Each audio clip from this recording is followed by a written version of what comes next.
Hello everyone. Ionic equilibrium chemistry का one of the very very important topic है। अगर आपने अपने प्रीवियस ईयर जेई नीट्स या अदर कॉम्पिटिटिव एग्जाम्स के क्वेश्चन पेपर देखे हैं तो आपको पता होगा कि ये क्वेश्चन कितनी बार पूछे जाते हैं, मतलब भर भर के क्वेश्चन इसमें से पूछे जाते हैं। ठीक है, तो इसको छोड़ना बेवकूफ़ी से कम नहीं है और ऐसी बेवकूफ़ी हम तो बिल्कुल नहीं करेंगे। ओके, तो आज इस चैप्टर का जो टॉपिक मैंने उठाया है वो है solubility product. Very very very very raise to power infinity important है। Hello everyone, my name is Bhavna और आज हम अपना जो मास्टर ईयर कंसेप्ट सीरीज है उसका लेक्चर नंबर 2 लेकर आए हैं, दैट इज सॉल्युबिलिटी प्रोडक्ट। अच्छा, ध्यान दीजिएगा कि ये जो टॉपिक है सॉल्युबिलिटी प्रोडक्ट, ये 2 भागों में विभाजित है, मतलब इसके 2 पार्ट हैं और आज एक पार्ट आएगा जो अभी है, ये पार्ट नंबर ए है, ए ठीक है, और नया पार्ट आएगा पार्ट बी, वो 1-2 दिन के अंदर आ जाएगा। क्यों मैंने इसको 2 पार्ट में विभाजित किया है, डिवाइड किया है, क्योंकि ये जो टॉपिक है ना वो काफ़ी कॉम्प्लेक्स है और मुझे हमेशा लगता है कि बच्चों का बेस बेइंतहा कमज़ोर रहता है। ठीक है, तो मैं बहुत भागना नहीं चाहती थी क्योंकि मैं भागूंगी तो बच्चे फिर पकड़ नहीं पाएंगे। ठीक है, तो इसीलिए मैंने कोशिश की है कि इस वाले पार्ट में मैं आपको पूरी थ्योरेटिकल एक्सप्लेनेशन देने की कोशिश करूं कम से कम टाइम के अंदर। जितने भी इंपॉर्टेंट ट्रिक्स हैं, जितने भी इंपॉर्टेंट पॉइंट जो हमें ध्यान रखने हैं वो सारे इस टॉपिक के अंदर हम कवर करेंगे। और जो नया टॉपिक, जो नेक्स्ट पार्ट होगा, पार्ट बी जो होगा सॉल्युबिलिटी प्रोडक्ट का, उसके अंदर हम इसके प्रीवियस ईयर नीट और जेई के क्वेश्चन ट्राई करेंगे, बहुत डिटेल्ड में करेंगे और बहुत अच्छे से एनालिसिस करेंगे। ठीक है, और हाँ, एक और जरूरी बात, कोई बात नहीं है, लेट्स स्टार्ट द वीडियो। तो सबसे पहले टॉपिक समझने से पहले हम लोग 2-3 इंपॉर्टेंट टर्म समझते हैं, क्योंकि हम इंपॉर्टेंट टर्म्स के बिना हम लोग अपना टॉपिक नहीं कर सकते।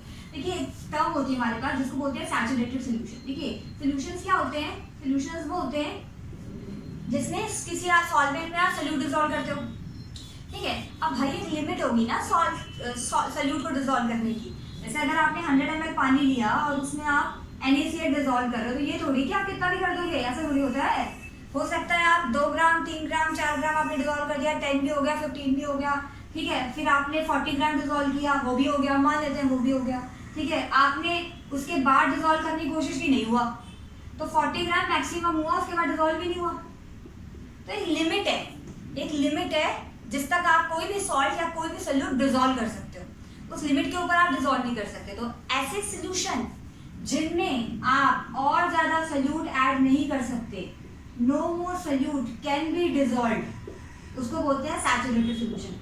प्लीज मुझे ये मत कह देना कि हम पानी और डाल देंगे, अरे भाई वो चीटिंग है, या टेम्परेचर बढ़ा देंगे, वो भी चीटिंग है। अगर आप वाटर ऐड कर देते हो ज्यादा, आप टेम्परेचर ज्यादा ऐड कर देते हो तो ऑब्वियसली आप ज्यादा सोल्यूट ऐड कर सकते हो, बट वो चीटिंग कही जाएगी, तो हम चीटिंग नहीं करेंगे। ठीक है, तो गिवन कंडीशंस के अंदर आप जब और ज्यादा सोल्यूट ऐड नहीं कर पा रहे तो उसको बोलते हैं कि वो सैचुरेटेड हो गया। इसका उल्टा होता है अनसैचुरेटेड सॉल्यूशंस। तो अनसैचुरेटेड सॉल्यूशंस का मतलब होता है जिनमें अभी और कैपेसिटी है सोल्यूट को घोलने की। पर ऑब्वियसली अगर हम सॉल्युबिलिटी प्रोडक्ट पढ़ रहे हैं तो हम सिर्फ सैचुरेटेड सॉल्यूशंस की बात करेंगे जिसमें और सोल्यूट ऐड नहीं हो सकता। ओके, चलिए, एक तो ये बात रही। एक होता है सॉल्युबिलिटी। क्या होता है? देखिए, ऐसा है, जब आपने सैचुरेटेड सॉल्यूशन बनाया तो आपने सोल्यूट की कुछ तो कंसंट्रेशन ली होगी। जब आपने सैचुरेटेड सॉल्यूशन बना दिया तो आपने सोल्यूट की कुछ तो कंसंट्रेशन ली होगी।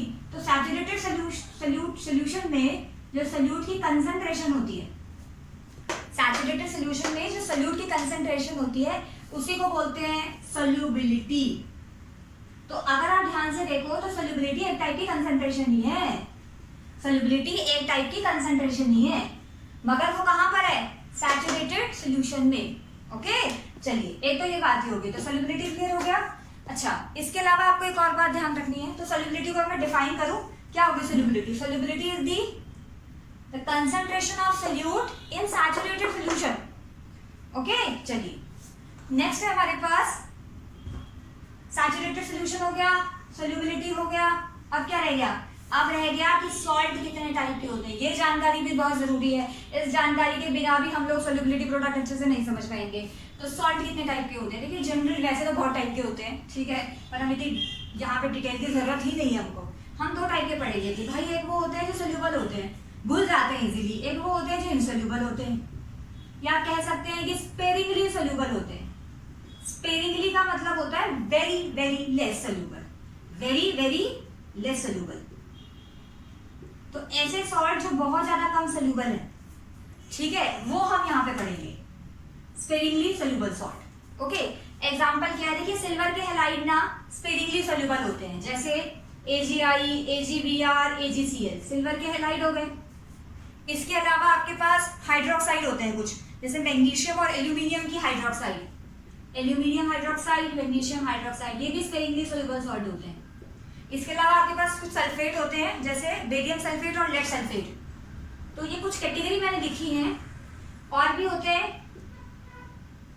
पर एग्जांपल के लिए these are more than enough. Okay, soluble salt कौन से होते हैं, जो बहुत अच्छे से घुल जाते हैं, NaCl एक सोल्यूबल सॉल्ट होगा, KCl एक सोल्यूबल सॉल्ट होगा, और भी बहुत सारे। तो सॉल्ट दो टाइप के होते हैं, सोल्यूबल और इनसोल्यूबल या स्पेरिंगली सोल्यूबल सॉल्ट। अब हमारा फोकस सिर्फ स्पेरिंगली सोल्यूबल सॉल्ट पे होगा। ओके, तो ये मैंने डेफिनेशन लिखी है स्पेरिंगली सोल्यूबल सॉल्ट की। प्रॉपर डेफिनेशन क्या होते हैं, the salt which dissolve to very less extent and rest of the salt remain in solid state. Example है ये सारे। ओके, नाउ सपोज कीजिए कि आप कंसीडर कर रहे हैं KgCl, तो हाँ एक बात जरूरी है बहुत, सॉल्ट जो है वो डिसॉल्व कम होएगा, पर अगर आपको एक बात पता हो, लिख लो कहीं, salt is always strong. Salt कैसा भी हो हमेशा स्ट्रॉन्ग ही होता है। क्या strong? Electrolyte. Salt is always strong electrolyte. But sparingly soluble के साथ दिक्कत क्या है कि वो डिसॉल्व नहीं होते। बट जितना सॉल्ट डिसॉल्व होगा, जितना भी माड़ा मोटा मतलब जितना भी थोड़ा बहुत सॉल्ट डिसॉल्व होगा, वो आयोनाइज कंप्लीटली होगा। तो हम लिख सकते हैं salt which dissolve to very less extent, but whatever amount is dissolve, whatever amount is dissolved, जो भी थोड़ी बहुत अमाउंट डिसॉल्व हुई है वो आयनाइज पूरी होगी। whatever amount is dissolved will ionize completely, क्योंकि सॉल्ट हमेशा स्ट्रॉन्ग इलेक्ट्रोलाइट होते हैं completely, वेरी इंपॉर्टेंट। तो मान लेते हैं कि आपके पास एक सॉल्ट है AgCl, ठीक है, और आपने उसको डिसॉल्व किया सॉलिड स्टेट में, Ag पॉजिटिव और Cl नेगेटिव। वैसे अगर मैं इसको और डिटेल में बताऊं तो पहले ये Ag ऐसे बनेगा, आपने AgCl लिया सॉलिड स्टेट में, ठीक है बेटा, ये सॉल्ट आपने लिया, फिर आपने वो डिसॉल्व कर दिया, तो इस प्रोसेस को कहेंगे डिसोल्यूशन। आपने वो डिसॉल्व कर दिया तो इस प्रोसेस को कहेंगे डिसोल्यूशन। तो आपको मिला AgCl एक्वस, पानी में घुल गया, मतलब वाटर के साथ ये आ चुका है। मगर प्रॉब्लम क्या है कि ये घुलेगा कब, तो जो थोड़ी बहुत अमाउंट घुलेगी उसके बाद जो बाकी का सॉल्ट है वो दोबारा पीपीटी बना लेगा, तो ये ना ऐसे इक्विलिब्रियम चलता रहेगा, प्रेसिपिटेशन बना लेगा। इस इक्विलिब्रियम की वजह से हमारा सॉल्ट कभी भी पूरा डिसॉल्व नहीं होगा। बट जो डिसॉल्व हो गया है वो आयोनाइज कंप्लीटली होगा।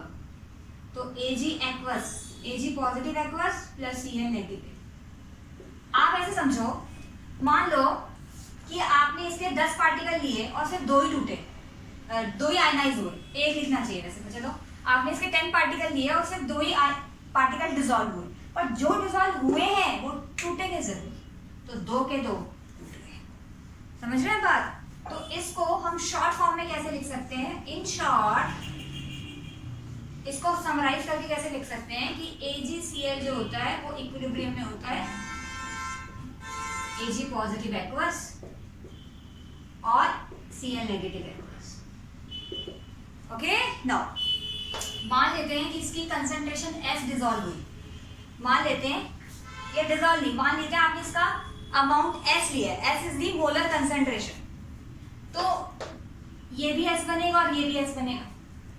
S क्या है यहाँ पर, इसी को हम सॉल्युबिलिटी भी कह रहे हैं, इट इज सॉल्युबिलिटी या मोलर कंसंट्रेशन या सॉल्युबिलिटी। ओके, नाउ तो इसका अगर आपने ऐसा अमाउंट लिया, ये सॉलिड है, तो ये भी S बनेगा, ये भी S, क्योंकि रेशो 1:1 है।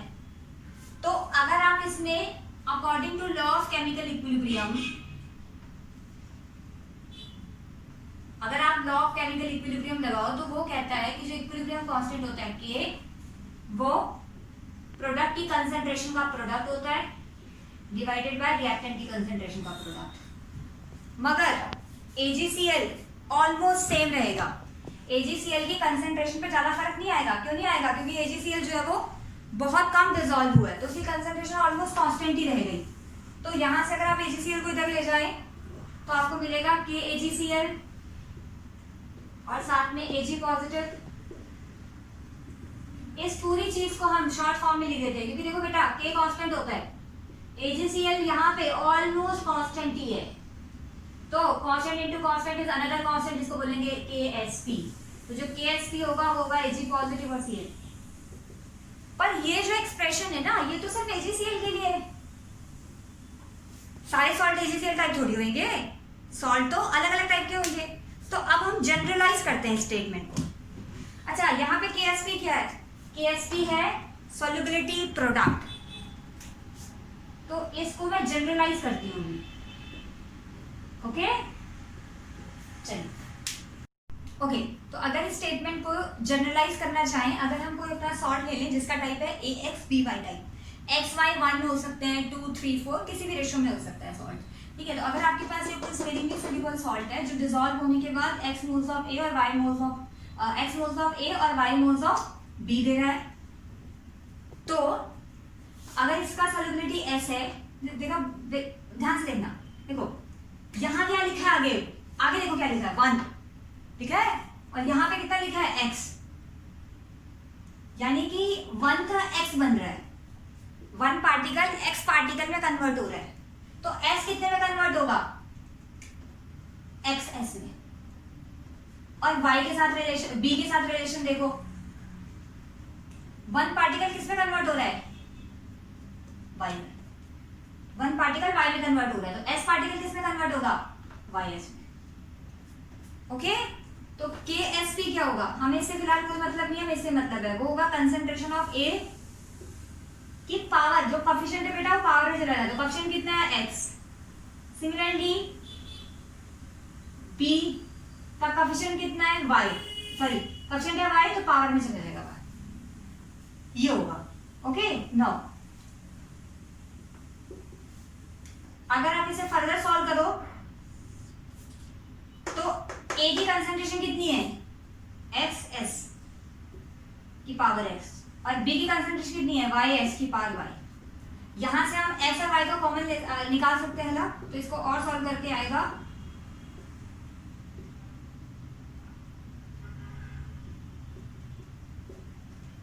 ये। तो हम क्या ट्रिक लगा सकते हैं, हम ट्रिक लगा सकते हैं,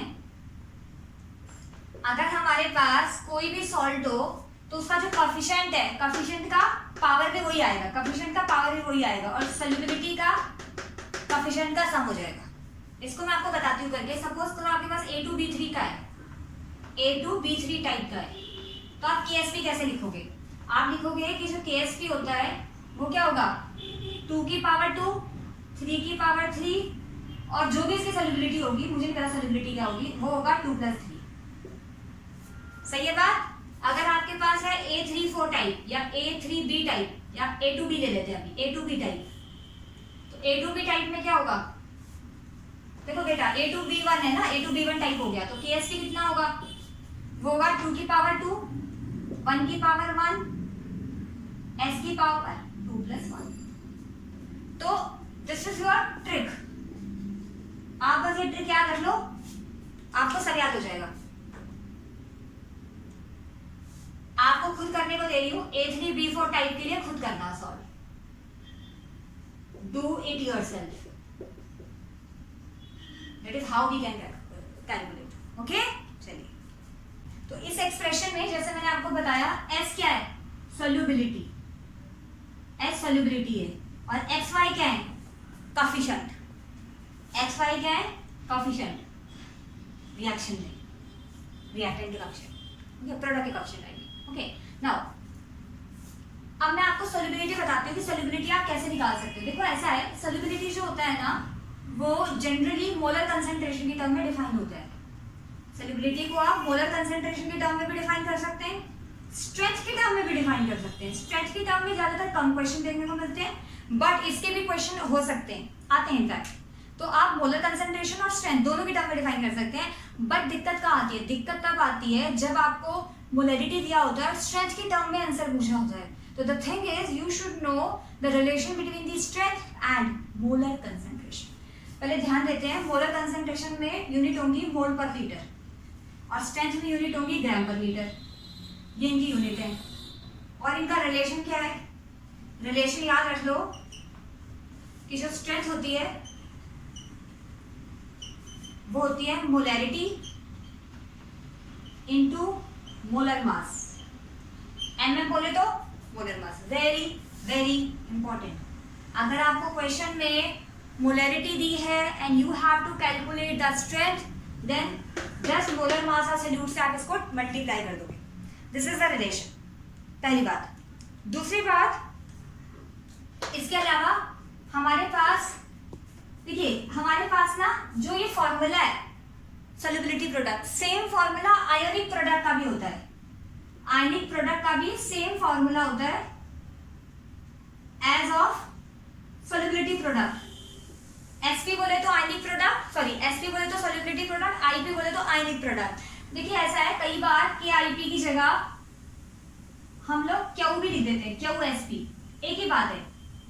कई बुक्स में क्या दे रखा है, जो मैंने जितना भी चेक किया, कई बुकों में दे रखा है के आईपी मतलब आयनिक प्रोडक्ट, और कई में रखा क्यू एसपी मतलब वो भी आयनिक प्रोडक्ट ही हुआ।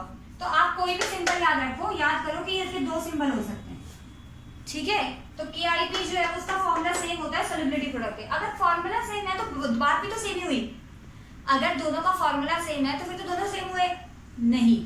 देखो आप जो ये कंसंट्रेशन ले रहे हो ना बेटा, यहाँ पे जो कंसंट्रेशन लिखते हो सॉल्युबिलिटी प्रोडक्ट में, वो सैचुरेटेड सॉल्यूशन की होती है। यानी कि जब सॉल्यूशन सैचुरेटेड हो गया तभी आप सॉल्युबिलिटी प्रोडक्ट निकालोगे, क्योंकि सॉल्युबिलिटी प्रोडक्ट में यूज होती है सॉल्युबिलिटी।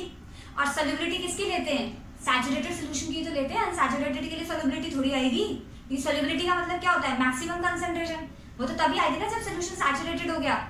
तो सॉल्युबिलिटी प्रोडक्ट जो है वो सैचुरेटेड सॉल्यूशन के लिए लेते हैं, मगर जो आयोनिक प्रोडक्ट है वो एक जर्नल टर्म है। It can use for saturated and unsaturated solution, ठीक है। तो अगर हम कंक्लूजन निकाले तो जो हमारा के आई पी होता है, समझ गए ना? के आई पी का मतलब क्या है?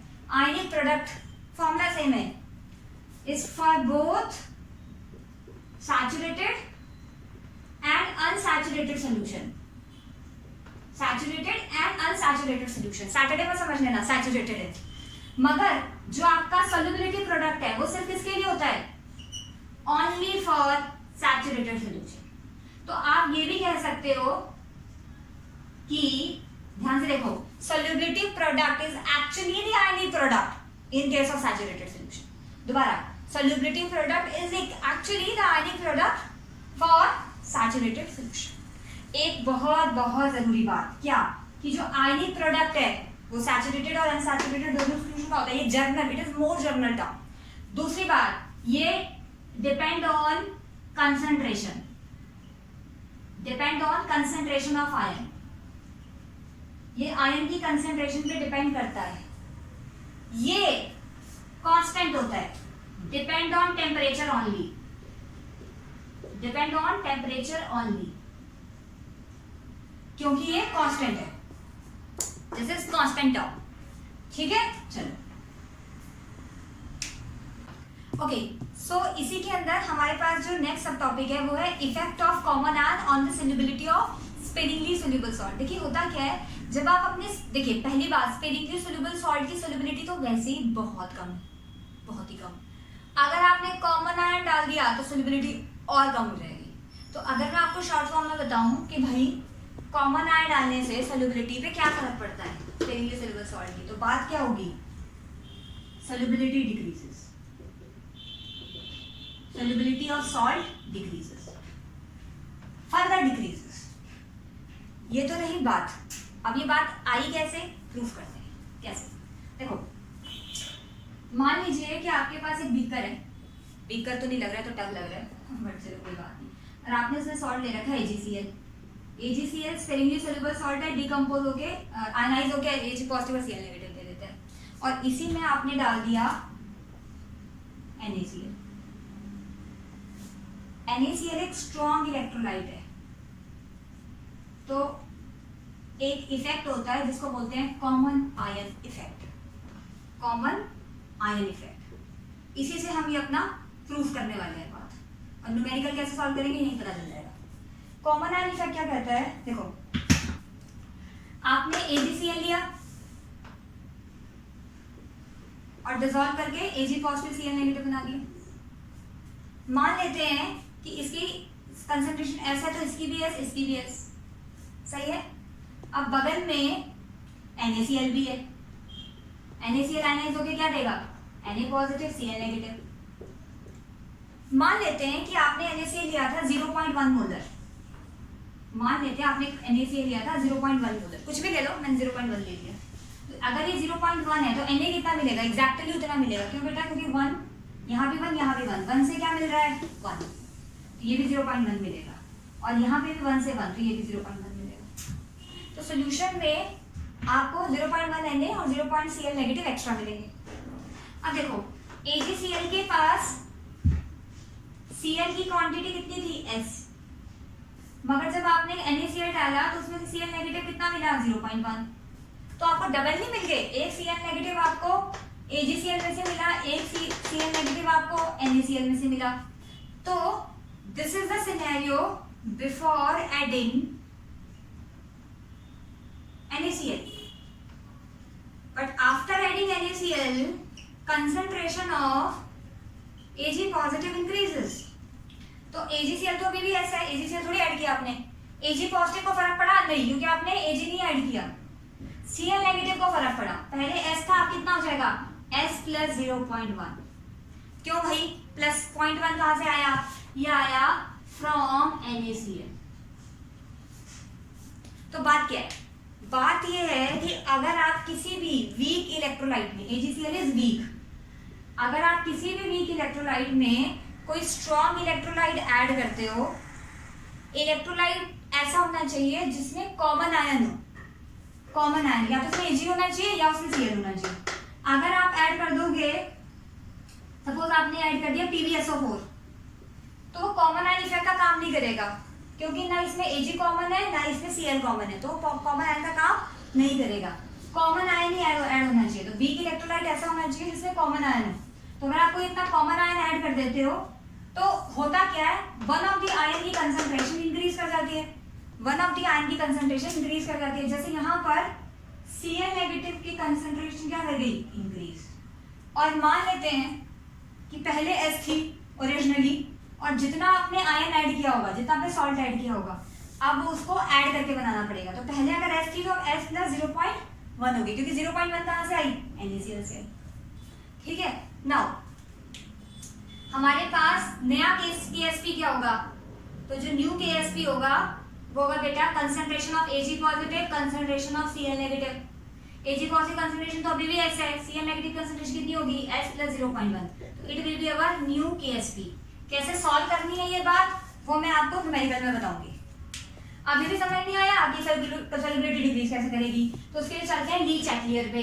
क्या कहता है ली चैटलियर, ली चैटलियर की वाली स्पेलिंग गलत लिखी कि सही, मुझे स्पेलिंग नहीं आती, मैं पहले माफी मांग रही हूँ। ठीक है, क्या ली चैटलियर कहता है कि देखो जी जब आपने कॉमन आयन ऐड किया तो एक आयन की कंसंट्रेशन इंक्रीज कर गई, तो इक्विलिब्रियम वहां शिफ्ट होगा जहां उस आयन की कंसंट्रेशन डिक्रीज कर रही होगी। अब आयन की कंसंट्रेशन डिक्रीज कहां कर रही होगी, बैकवर्ड, यानी कि reaction will shift in a backward direction, यानी कि अब और कम सॉल्युबिलिटी होगी। तो AgCl तो पहले ही कम सॉल्युबल था और कॉमन आयन डालने से सॉल्युबिलिटी और कम हो गई। तो अगर आप लिखना चाहते हो कॉमन आयन इफेक्ट, लिख लो। कॉमन आयन इफेक्ट क्या होता है, देखो, when in a solution of weak electrolyte a strong electrolyte having a common ion is added, then the ionisation of weak electrolyte is further suppressed. तो ionisation और suppress हो जाती है, पर हमें फिलहाल KSP से मतलब था, तो मैंने KSP का क्या हाल होता है वो बता दिया। ठीक है, चलिए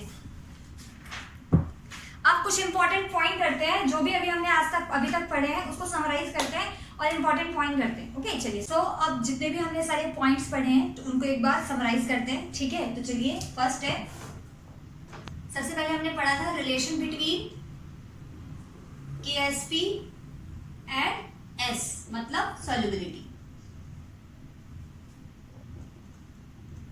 सॉल्युबिलिटी S।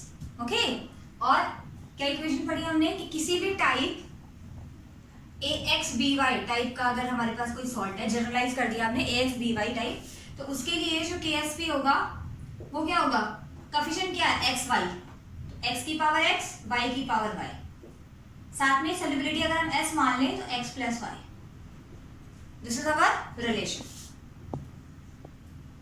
दूसरी बात, दूसरा पॉइंट देखिए, मैंने आपको बताया था कि आयनिक प्रोडक्ट होता है और एक सॉल्युबिलिटी प्रोडक्ट होता है। सॉल्युबिलिटी प्रोडक्ट कांस्टेंट रहता है, it only depend on the temperature, but ionic product changes with temperature. ठीक है, तो हमारे पास कुछ कंडीशंस होती हैं जिनमें हम पता कर सकते हैं कि गिवन सॉल्यूशन में प्रेसिपिटेशन होगी कि नहीं होगी, प्रेसिपिटेशन अकर और नॉट। ठीक है, तो उसके लिए हमारे पास जो क्राइटेरिया होता है, सॉल्युबिलिटी क्राइटेरिया।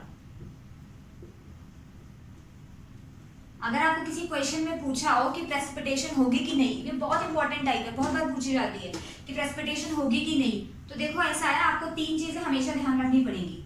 क्या?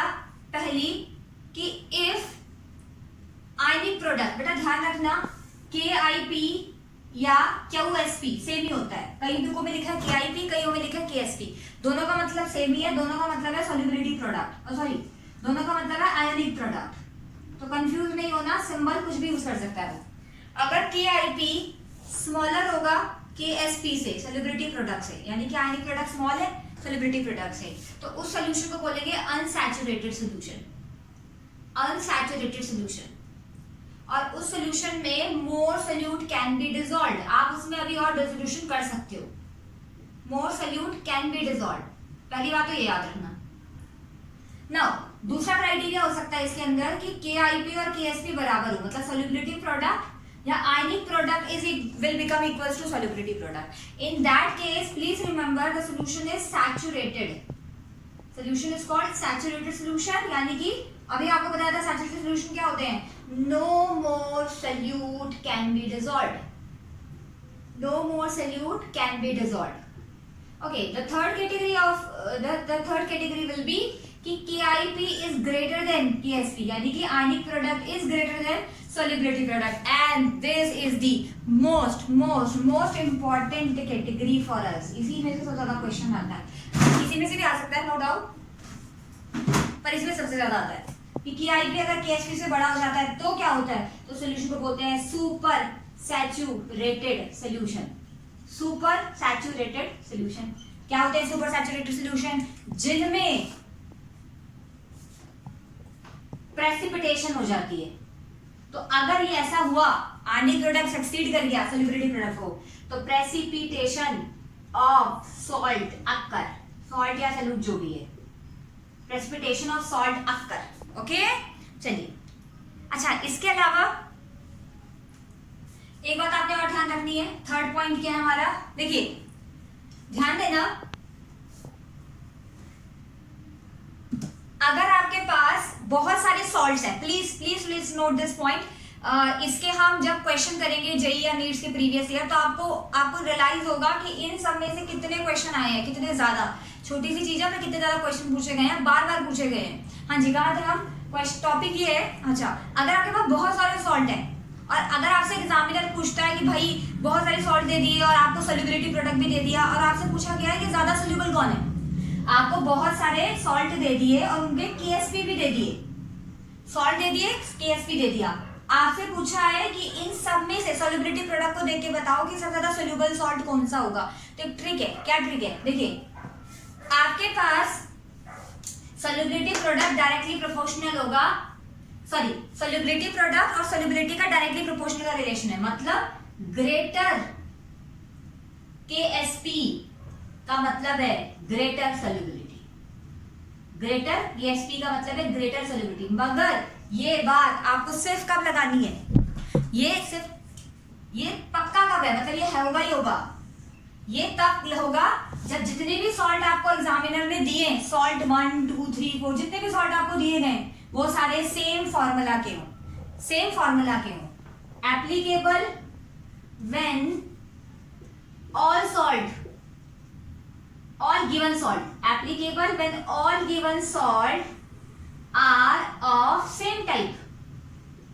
same type के कैसे हो सकते हैं, देखो अगर आपको दे दिया AgBr, AgI और इसके अलावा दे दिया PbSO4, तो ये सारे सेम टाइप के हैं। क्यों? क्योंकि ये सब किस टाइप में लाई कर रहे हैं? AX टाइप में, क्योंकि इनका कोएफिशिएंट क्या 1 1 टाइप 1 1 रेशियो है ना इनकी, तो ये एक टाइप के हो गए। सपोज उसने आपको दे दिया कैल्शियम फ्लोराइड या PbI2, तो ये किस टाइप में आता है? ये टाइप में आता है AX2। मतलब द थिंग इज कि वो एक ही टाइप के होने चाहिए सारे के सारे, चाहे ये टाइप हो चाहे ये टाइप हो, but ever the type is, but वो सारे सेम टाइप के होने चाहिए। ओके, तो applicable when all given salt are same type. तो कुछ नहीं सोचना, जिसका KSP ज्यादा होगा उसकी सोल्युबिलिटी ज्यादा होगी। ठीक है, चलिए next we have next topic point number 4। देखिए ये पॉइंट नंबर 4 मैं आपको बता चुकी हूं। वैसे ये रिलेशन था स्ट्रेंथ और मोलर कंसंट्रेशन का। मैंने आपको बताया था कि भाई सोल्युबिलिटी एक टाइप की कंसंट्रेशन होती है। अब चाहे तो आप उसको मोलरिटी की टर्म में निकालो या स्ट्रेंथ के टर्म में निकालो, पर एग्जामिनर क्या करता है, कई बार आपको वो कहता है जी स्ट्रेंथ के टर्म में आंसर निकालो, मुझे स्ट्रेंथ की ही टर्म में चाहिए। तो you should know the relation between the strength and molar concentration. वहां फंस जाओगे तो फंसना नहीं है, रिलेशन पता करना चाहिए। तो रिलेशन क्या है कि जो स्ट्रेंथ होती है वो हमेशा मोलरिटी, मोलर कंसंट्रेशन या मोलरिटी इनटू मोलर मास होती है। मोलर मास किसका लेंगे? ऑब्वियसली सॉल्ट का या सल्यूट का लेंगे। सही है बात? चलिए नेक्स्ट पॉइंट है हमारे पास डिस्कस करने के लिए। क्या? देखिए अगर आपको दो सॉल्ट दे दिए, पूछा है कि ज्यादा किसकी प्रेसिपिटेशन पहले होगी। अगर आपको दो सॉल्ट दे दिए, सपोज कीजिए उसने दे दिया AgBr और AgI, आपसे पूछा है किसकी प्रेसिपिटेशन जल्दी होगी। तो ध्यान दीजिएगा कि जिस कंडीशन में KIP ग्रेटर देन KSP हो जाएगा उसकी प्रेसिपिटेशन पहले होगी। तो लिखते हैं out of two sparingly soluble salt, which one will get precipitated first? कौन पहले प्रेसिपिटेट बनाएगा? तो क्या ध्यान रखना है, जिसके लिए KIP ग्रेटर देन KSP की कंडीशन होगी, जिसके लिए ये कंडीशन सेटिस्फाई हो जाएगी वो जल्दी प्रेसिपिटेशन बनाएगा। Condition satisfy PPT। तो आपको कंडीशन चेक करनी है, क्वेश्चन में आपको समझाऊंगी कि वो आप कैसे चेक करोगे। ओके, चलिए या आप कह सकते हो कि जिसके लिए KSP लो होगा और KIP हाई होगा, तभी तो कंडीशन फॉलो होगी। ठीक है, बाकी क्वेश्चन में करेंगे। अच्छा लास्ट चीज, अच्छा यहाँ पे सारे पॉइंट खत्म हो गए हैं। लास्ट चीज मुझे आपको बतानी है, वो एक्चुअली सॉल्युबिलिटी प्रोडक्ट से का टॉपिक नहीं है, बट बहुत सिंपल सी चीज है, बहुत इंपॉर्टेंट चीज है, तो मैं उसको इसलिए डिस्कस कर रही हूँ यहाँ पर, आपके बहुत काम आएगी। ठीक है, जेई का पेपर हुआ था, मेरे ख्याल से जेई 2019 था कि 2020 था, चेक करते हैं। नहीं, जेई 2020 का जो भी पीछे पेपर हुआ है उसके अंदर ना ये ट्रिक काम करनी थी। तो अगर आपको ट्रिक आती थी तो आपका क्वेश्चन ऐसे निकलता, और नहीं आती थी तो निकल जाता, फिर टाइम वेस्ट होता। ठीक है, चलिए देखिए ऐसा है, मान लीजिए मैं उस क्वेश्चन की स्टेटमेंट ही लिख रही हूँ। क्वेश्चन कल सॉल्व करेंगे, मतलब नेक्स्ट वीडियो में सॉल्व करेंगे, पर मैं आपको भी स्टेटमेंट दिखा रही हूँ। स्टेटमेंट है